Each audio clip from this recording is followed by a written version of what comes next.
आत्मानंदी अनंत सिद्ध हरिहन आचार्य श्री उपाध्याय जी लोक विराजित साधु साध्विगण सारे संयम सुशोभित श्री हाथों को जोड़ मान मोड़ वंदन करती हूँ मैं अहर्निशम संबोधि करो प्रदान प्रभु कृपालु पापों को कर सकूं हनन पापों का कर सकूं शमन चरणों में है सतत नमन बारंबार है नमन। पंच परमेश जी भगवंतों को बारंबार वंदन नमस्कार। आप सभी के अंतर्हृदय में विराजित शुद्ध परमात्मा तत्व को मेरा अभिनंदन। हम सुन रहे हैं शिव कुमार के सजग निपुणता की कथा। उसने अपने जीवन की रक्षा कर ली है, निपुणता से सजगता से खुद को बचा लिया है और अब अपनी माँ को भी अच्छे से उसने समझा दिया है। बड़ी बुद्धिमानी से बड़ी मर्यादा भरे शब्दों में उसने माँ से कहा, माँ बस मैं ज़बान मत खुलवा, ढंग बदल ले अपने। अब वो मन ही मन शर्माई, चुपचाप होकर नजरें नीची कर ली। शिव कुमार ने देखा बस ज़्यादा माँ को नहीं अब कुछ कहना, समझ गई है अपनी गलती। अब मैं बस ऐसा ही रखूँगा, इस पर पूरी निगरानी रखूँगा। मेरी माँ के हरकतें अच्छी नहीं है। शिव अपने मन में सोच रहा है और धारणी अपने मन में सोच रही है, अब तो मेरा कोई भी नहीं रहा, यक्ष दत्ता वो भी ख़त्म हुआ। अब तो मुझे इसके कहने में ही चलना पड़ेगा, इसके अनुसार ही रहना पड़ेगा, तभी मेरी इज्जत बचेगी, वरना तो ज़िंदगी का गुजारा भी कैसे करूँगी। उसकी बुद्धि ठिकाने पर आ गई। 15 वर्ष का वो लड़का था शिव, लेकिन उसने कैसी बुद्धिमानी रखी, कैसी सजगता रखी और सजग निपुणता से ही उसने अपनी जन्म देने वाली माँ का ही रचा हुआ सारा षड्यंत्र उसने विफल कर दिया। निष्कंटक बन गया उसका जीवन। तो दोस्तों आगे की कथा मैं आपको बताती हूँ। पुरुषार्थ से भाग्य बदल जाता, बदनसीबी योग भी टल जाता, दुर्जन चुपचाप संभल जाता, हर समस्या में छिपा हुआ हल होता, जो धार ले निपुण बन सजगता, शिव कुमार किशोर उम्र में था। पुरुषार्थ करे तो भाग्य को बदल सकता है इंसान, और बदनसीबी कुछ नहीं होती है, बदनसीबी भी टल जाती है, बदल जाते हैं, जीवन का सारा खेल बदल जाता है, सारी पिक्चर बदल जाती है।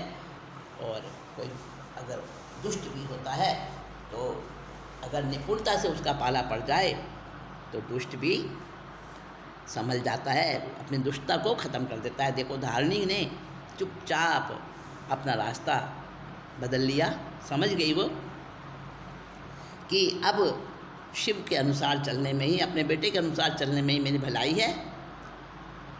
ना कोई जान सका, ना बदनामी हुई, और शिव कुमार ने सारी समस्या को हल कर दिया बुद्धिमानी से, निपुणता से, सजगता रखकर। तो ऐसा ही शिव कुमार छोटा बच्चा, लेकिन उसने कैसी समझदारी रखी। माँ उसकी जो माया मृषा में चल रही थी, हम माया मृषावाद का शुक्ल पक्ष कर रहे हैं, याद है ना आपको। तो दोस्तों माया मृषावाद को निपुणता ने हरा दिया। निपुणता से माया मृषा हारे, उसे बुद्धि पूरी तरह मारे, कपटी को दिखे दिन में तारे, ढोंगी को संबोधि धिक्कार। किस्मत की आड़ लेना है जड़ता, शिव कुमार की देखो सजग निपुणता। सजग निपुणता से माया मृषा को हरा दिया शिव कुमार ने और बुद्धिमानी से काम लिया, तो उसने जो है अपने जीवन को बिल्कुल निष्कंटक बना लिया, माँ को भी समझा दिया, और जो समस्या उसके जीवन में हमेशा उसे परेशान करने वाली बन जाती, उस समस्या को उसने हल कर दिया। और जो कपटी थी धारणी, उसको भी अकल आ गई, उसका ढोंग, उसकी सारी नाटकबाजी खत्म हो गई। तो दोस्तों, किस्मत की आड़ लेकर जब कोई कहता है ना हमारी तो किस्मत ही बुरी है, गलत है वो। किस्मत की आड़ लेना, किस्मत के नाम पर आलसी बन के बैठा रहना, पुरुषार्थ छोड़ देना, वो गलत है, अच्छा नहीं है। देखो आप, त्रिकोण होता है, ट्रायंगल देखा होगा आपने, 3 भुजाओं वाली आकृति ज्योमेट्री में ट्रायंगल होती है। अब त्रिकोण होता है वो, तो त्रिकोण के 3 कोण होते हैं, और तीनों जो कोण होते हैं, कोण का मतलब 2 रेखाओं से बनने वाला जो कोना होता है उसको कोण कहते हैं, एंगल। तो तीनों कोणों का जो योग होता है वो 180 अंश होता है, तीनों कोण का योग मिला के। अब समकोण होता है, एक समकोण त्रिभुज होता है।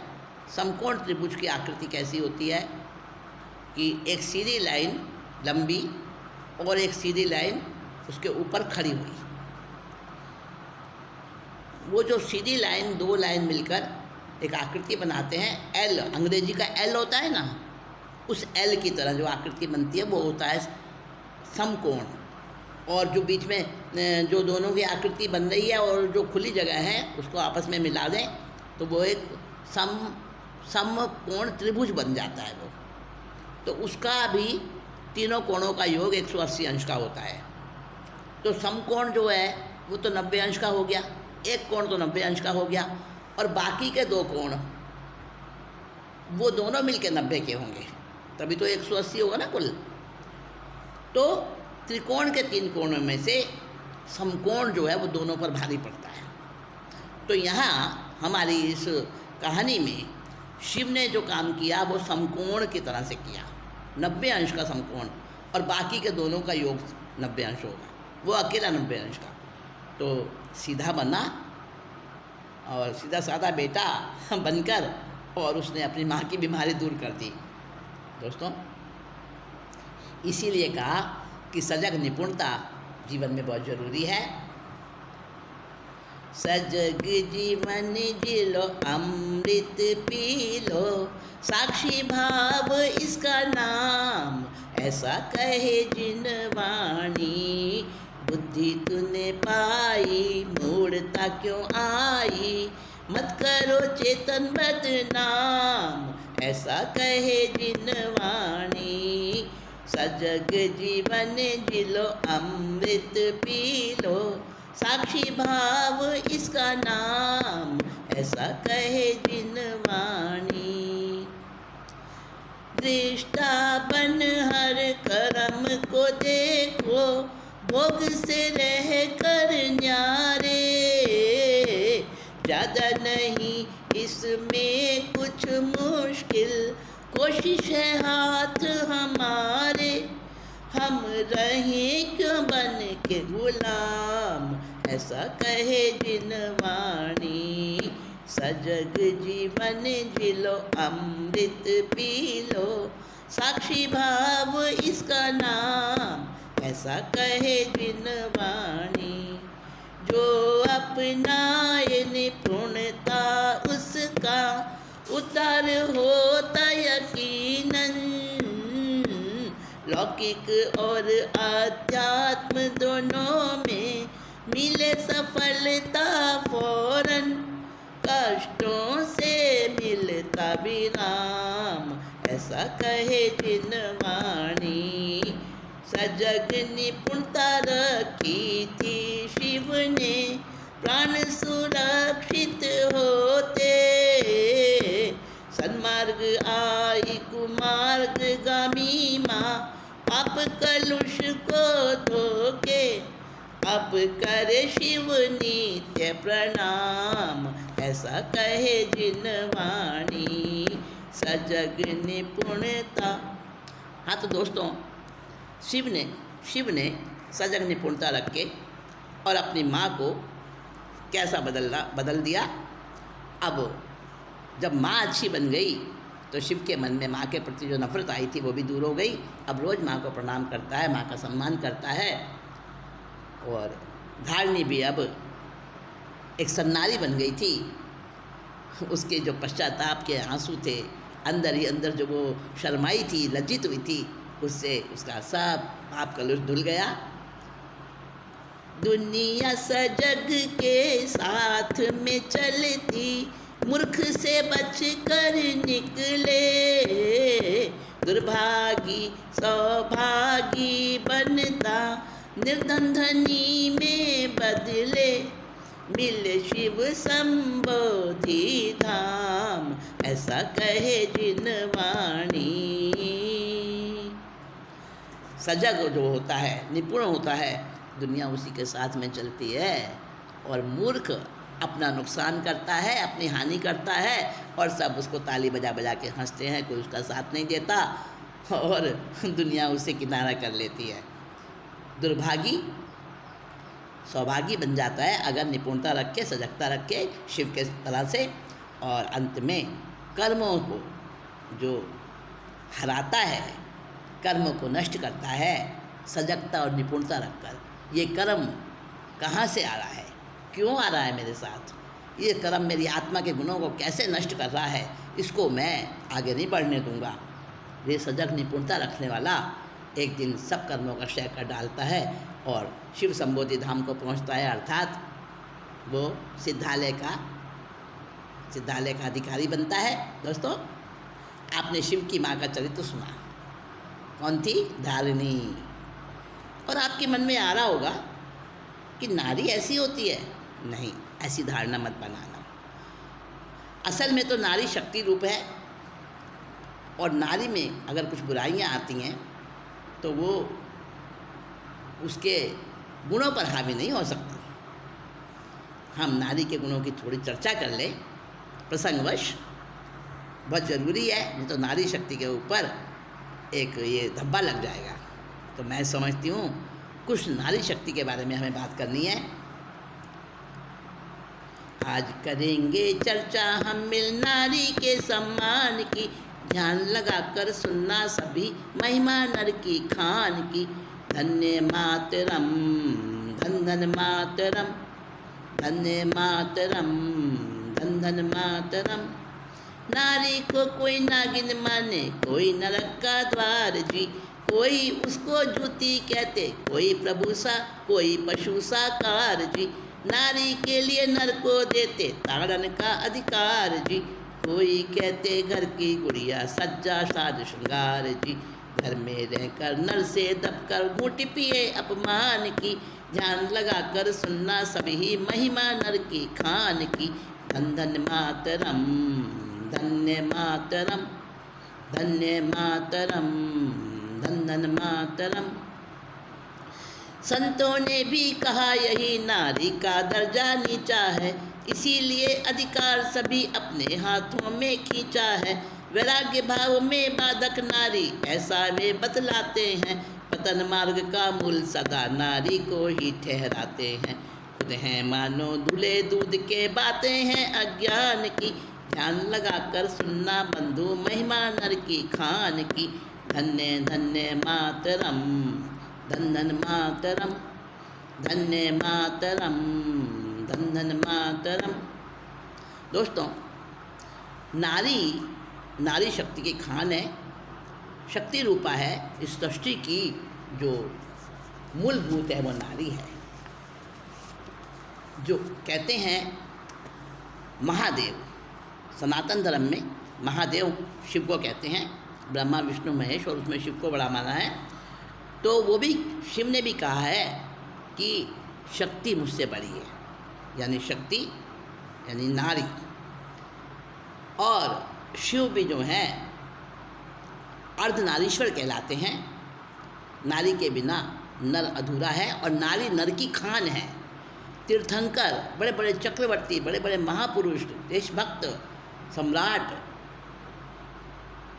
एक से एक क्रांति करने वाले दुनिया में, धार्मिक क्रांति, सामाजिक क्रांति, लौकिक क्रांति, राजनीतिक क्रांति, सब तरह की क्रांतियाँ करने वाले किससे पैदा हुए जरा बताओ तो सही। राम, कृष्ण, बुद्ध, महावीर सभी नारी से पैदा हुए। नारी नर की खान है, इसलिए नारी के सम्मान को सबसे पहले हमें समझना है। कोई नागिन कहते हैं, कोई नरक का द्वार कहते हैं, कोई कहते हैं ढोल गंवार शूद्र पशु नारी। हाँ, रामायण में अब आया है, सकल ताड़ना के अधिकारी। कोई कहते हैं पैर की जूती है नारी तो। और देखो, इसको तो ताड़ना अच्छा है। नारी पर हमेशा कठोर नज़र रखो, कड़ी निगरानी रखो। और इस कहानी में भी आपने सुना कि शिव ने अपनी माँ की निगरानी नहीं रखी, उसको पहले से ही वश में रखता तो वो यक्ष तत्व के साथ संबंध नहीं बना पाती। लेकिन बंधुओं, शिव तो बच्चा था, बड़े बड़े भी नारी पर कंट्रोल नहीं लगा सके। कहते हैं ना कि अगर सन्नारी होती है तो कोई भी कितनी भी शक्तियाँ मिल जाएं उसका कुछ बिगाड़ नहीं सकती। उसके शील के ऊपर जरा सी भी आँच नहीं आने देती है नारी। नारी के अंदर वो पावर होती है कि बड़े बड़े लोकाधिप भी थर्राते हैं नारी से। आप उठाकर देखिए इतिहास। लेकिन नारी का सम्मान आज हम भूल चुके हैं, और मैं कहूँगी नारी खुद ही अपना सम्मान भूल चुकी है। यहाँ तक कहा कि नारी वैराग्य भाव में बाधक है। अरे भाई, आकर्षण पुरुष और स्त्री में होता है, आपस में विजातीय में एक दूसरे का आकर्षण होता है। तो जैसे नारी खिंचती है पुरुष की तरफ, पुरुष भी तो नारी की तरफ खिंचता है। क्या पुरुष दूध का धुला है? लेकिन नारी को ही हमेशा गलत ठहराया जाता है, पतन का मार्ग बताया जाता है। नारी को प्रताड़ित करने वालों साफ सुनाती हूँ, नारी की महिमा क्या जग में उसको आज बताती हूँ। आज साफ बतलाओ किसका दूध पिया था बचपन में, पूज्य पिता ने मारा था तो रोए नहीं क्या बचपन में। बोलो किसकी गोद में आकर तुमने फिर मुस्कान ली, ध्यान लगा कर सुनना बंधु, ध्यान लगा कर सुनना बंधु, महिमा नर की खान की। धन मातरम, धन्य मातरम। विद्या खातिर सारी दुनिया नारी की पूजा करती, बल की खातिर सारी दुनिया नारी की पूजा करती। अन्न की खातिर पूजा करते वह लक्ष्मी नारी है, पूजा करते धन की खातिर धन लक्ष्मी भी नारी है। नारी के बिन घर को उपमा देते हैं शमशान की, ध्यान लगा कर सुनना बंधु, महिमा नर की खान की। धन मातरम, धन्य मातरम। रूप प्राप्ति हित रति चरणों में गिरते हो वह नारी है, पवित्रता की देवी बनती वो गंगा भी नारी है। ऋषभ देव से महावीर तक सतियाँ संतों से आगे, सदा रही हैं श्राविकाएँ श्रावक संख्या से आगे। 16 सतियाँ मंगलकारी नारी के स्वाभिमान की, ध्यान लगा कर सुनना बंधु, महिमा नर की खान की। धन मातरम, धन्य मातरम। देखो, विद्या किससे मिलती है? सरस्वती देवी। बल किससे मिलता है? दुर्गा। अन्न, अन्नपूर्णा। और धन के लिए किसकी पूजा करते हो? लक्ष्मी की। और ग्रह लक्ष्मी, घर की लक्ष्मी। सब लोग नारी से बचकर अगर रहें तो ये संसार नहीं चल सकता। और रति, संतान, सुख को देने वाली कौन है? स्त्री ही तो है। पवित्रता की देवी बनती है वो, सबका पाप धो लेती है वो गंगा, वो भी तो देवी है, स्त्री है ना। और भगवान ऋषभ देव से लेकर महावीर तक वर्तमान 24 में जितने भी तीर्थंकर हुए, सब में देखो उनको जन्म देने वाली उनकी माताएं, रत्न कुक्षी धारणी, कैसी माताएं थी वो। और देखो आप, हमेशा 24 तीर्थंकरों में कितने संत हुए और कितनी सतियाँ हुई, साधु और साध्वियाँ। हमेशा साध्वियाँ जो हैं ज़्यादा रहती है संख्या में, श्राविकाएँ भी श्रावकों से ज़्यादा संख्या होती है। और 16 सतियाँ, एक एक की कहानी पढ़िए आप, क्या क्या उन पे उपसर्ग आए, कैसे कैसे कष्ट आए, लेकिन डटी रहीं, तिल भर भी अपने स्वाभिमान को और अपने चरित्र को उन्होंने कलंकित नहीं होने दिया। त्याग तपस्या सहनशीलता नारी में होती ज़्यादा, करुणा कोमलता धीरजता नारी में होती ज़्यादा, सेवा की साकार मूर्ति नारी को बतलाया है, परम सरलता ने नारी को प्रथम मोक्ष बिठलाया है। श्री मरुदेवी माता हैं जो ऋषभदेव भगवान की, ध्यान लगा कर सुनना बंधु महिमा नर की खान की। धन मातरम धन्य मातरम, कहता क्या अंतर्गत आगम, तुम खोल के पढ़ो लगता प्यारा, काली आदि सतियों ने तन झोंक दिया तप में सारा, तब भूषण धारण से पहले तन आभूषण त्याग दिया, सुमन शैया को त्याग घूम कर श्री जिन धर्म प्रचार किया, नारी में नारित्व जगा तब सिद्धि हुई निर्वाण की, ध्यान लगा कर सुनना सारे महिमा नर की खान की। धन मातरम धन्य मातरम, नारी ने ही दिया जगत को महावीर महान है, नारी ने ही दिया जगत को श्री राम भगवान है, नारी नहीं होती तो बोलो श्री कृष्ण आते कैसे, नारी के बिन ईसा बुद्ध से महापुरुष पाते कैसे, झुके इंद्र भी माता जो हो तीर्थंकर भगवान की, ध्यान लगा कर सुनना सभी महिमा नर की खान की। धन मातरम धन्य मातरम, धन मातरम धन्य मातरम। महाविदुषी श्री गार्गी का इतिहास निहारो जी, बंद किया मुँह प्रतिवादी का सत्य तत्व विचारो जी, मैत्रेयी लोपामुद्रा आदि कई ऋषिकाएँ थी, लिखी जिन्होंने गहन गहन तम वेदों की ऋचाएँ थी, ब्राह्मी सुंदरी सत्या लिपि गणित विद्या की खान थी, ध्यान लगा कर सुनना सारे महिमा नर की खान की। धन मातरम धन्य मातरम, धन मातरम धन्य मातरम, धन मातरम धन्य मातरम। दोस्तों, नारी की महिमा कितनी ही बखान लो, कितनी ही बखान लो, ख़त्म नहीं होती। आपको बड़ा अच्छा लग रहा होगा, कहाँ तक सुनाऊँ मैं। ब्राह्मी सुंदरी जो गणित और विद्या की, जो सबसे पहले इन्होंने ही गणित की विद्या सीखी, सुंदरी ने और ब्राह्मी ने ब्राह्मी लिपि, और इंद्र भी झुकते हैं तीर्थंकर की माताओं के सामने। महाविदुषी गार्गी थी और लोपामुद्रा मैत्रेयी, वेदों में उठा कर देखो कितनी कितनी ऋचाएँ बनाई हैं ऋषिकाओं ने। धर्म सभाएँ नारी के बिना सुनी होती हैं, घर नहीं हो तो वो भी शमशान जैसा माना जाता है।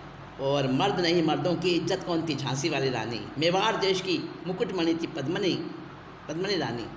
और सैनिक को सतपथ पर लाने वाली कौन? चेलना को मत भूलना, इंदिरा गांधी। देखो भारत की गौरव, पहली प्रधानमंत्री, महिला प्रधानमंत्री। हाँ, और रामचंद्र को जगत पूछता है, लेकिन पहले सीता का नाम आता है। नल की महिमा दमयंती के बिना अधूरी है। मदन रेखा ने युगबाहु को प्रतिबोध दिया था। और गांधी जी का जीवन, गांधी जी जिनको बापू कहते हो, पूरा विश्व उनको बापू कहता है, राष्ट्रपिता।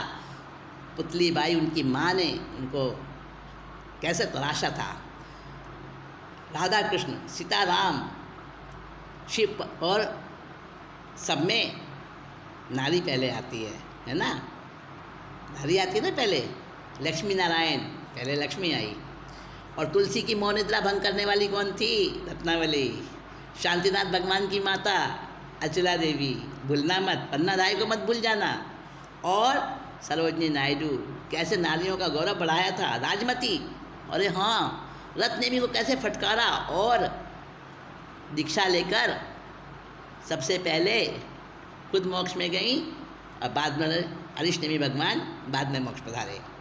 मैना सुंदरी, श्रीपाल, हाँ, द्रौपदी 5 पतियों को कैसे संतुष्ट रखती थी। जहाँ नारी की पूजा होती है वहीं देवता रहते हैं। और यज्ञ हो, कोई भी पूजा हो, पहले पति के साथ पत्नी जरूरी है। लेकिन आज की हालत क्या है? नारी के ये तो सब जो गाथाएँ हैं, आज नारी ने ही अपना सम्मान खो दिया है। खुद से ही पुत्री होना पाप समझते हैं, भ्रूण हत्या की जाती है। क्यों? क्योंकि नारी ने खुद नारी पर कलंक लगा दिया है। लेकिन हमें समझना है कि हम अपने जीवन में अगर नारी का सम्मान करेंगे, नारी की शक्तियाँ सचमुच में बहुत महान हैं। नारी ने अपनी इज्जत अपने हाथों से खोई है, नहीं जगाई आज तलक अपनी शक्ति जो सोई है। बने सिंहनी अगर बावर्ची धुम दबा सब भाग जाए, मीना बाजार में किरणवती से अकबर जैसे थर्राए। पराधीनता छूटी जिनकी जिसने भी पहचान की, गुट गुट करके मरना घूंघट प्रथा ने इसको सिखलाया। घूंघट में नई आँखों में हो लाज सिया ने बतलाया, अविश्वास प्रति के विकास में बाधक इसको बतलाया। लाभ नहीं हानि ही होती सद्गुरुओं ने दिखलाया, सदा संस्कृति रहे ध्यान में भारत देश महान की। ध्यान लगा कर सुनना महिमा महिमा नर के खान की। सती सावित्री अनसुईया समजीवन को गर गढ़ना है, तब कॉलेजों में लड़कों के संग भूल कभी नहीं पढ़ना है। कुव्यसनों के महाजाल में हमदम बचते रहना है, माता पिता पति गुरु आज्ञा बिन एक कदम नहीं धरना है। पढ़ो न गंदे उपन्यास ये घुट्टी भी आबान की, जे विज्ञानी करें परिश्रम अथवा नित व्यायाम करो। बचना चाहो महापाप से तो खुद हाथों काम करो, 64 कला बताई है तुम उनका पूरा ज्ञान करो। आत्मसुरक्षा हेतु बहनों तन बल पर भी ध्यान धरो, जीविका के ही सदा जरूरत रहती है विज्ञान की। नाटक खेल तमाशे पिक्चर शील धर्म में बाधक हैं, शैम्पू स्नो लिपस्टिक पाउडर जीवन के भी घातक हैं। देहदर्शी पोशाक पहनना अथवा अर्धनग्न रहना शीलवती का काम नहीं है, जैन जवाहर का कहना। फैशन तो है फांसी जन्नी सादगी है उत्थान की, नारी की तुम महिमा मानो सम्मान करो इसके।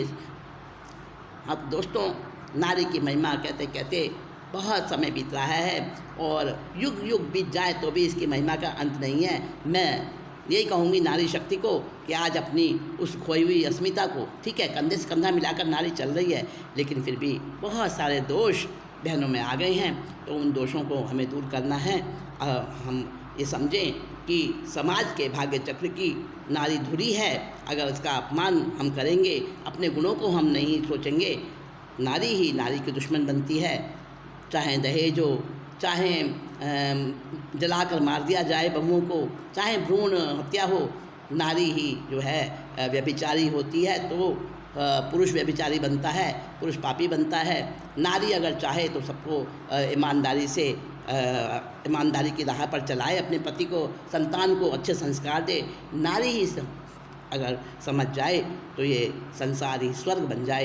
तो दोस्तों, नारी की महिमा मैं कहाँ तक कहूँ, और मुझे यही कहना है बहनों से, जो भी लड़कियां हैं, जो भी अभी इस अवस्था में हैं, अपने आप को संभालें और अपने तन को बल को मजबूत बनाएं, सात्विक